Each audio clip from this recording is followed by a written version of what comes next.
এমনিতেই শীতকাল আর তার মধ্যে ঝিরিঝিরি বৃষ্টি, চারিদিকে কুয়াশায় সাদা হয়ে আছে। যদি একটু চপ হতো ভাবলেই জিভে জল চলে আসে, তাই না? তাই আমি আর মা চলে গেলাম রান্নাঘরে পেঁয়াজির চপ করব বলে। তো এদিকে তো পেঁয়াজির চপ হয়েও গেল, আর তার সাথে যদি একটু মুড়ি মাখা হয়, ওফ, জাস্ট জমে যাবে।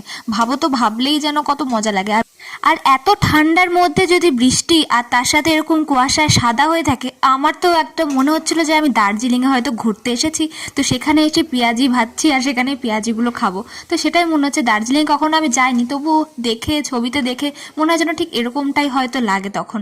তো তারপর দেখো, একটা তোমাদের পেঁয়াজ দেখাই। এই পেঁয়াজটা একজন দিয়েছিল আমাদের বাড়িতে, তো সেখানে এই পেঁয়াজটা এতটা বড়, আর তার সাথে মুড়ি মাখা তো বললাম, আর এখানে আমার একটা লঙ্কা, মার একটা লঙ্কা, তারপর তো দাদুকেও দিলাম পেঁয়াজি। আর এই ঠান্ডা ঠান্ডা ওয়েদারে একটু পেঁয়াজি খাবো, একটু আরাম না করে খেলে হয়? তো সেই কারণে আমি আর মা তো ব্ল্যাঙ্কেটের তলায় পা ঢুকিয়ে বিছানার ওপর বসেই খাওয়া শুরু করে দিলাম। তো ভিডিওটা ভালো লাগলে লাইক, কমেন্ট, শেয়ার।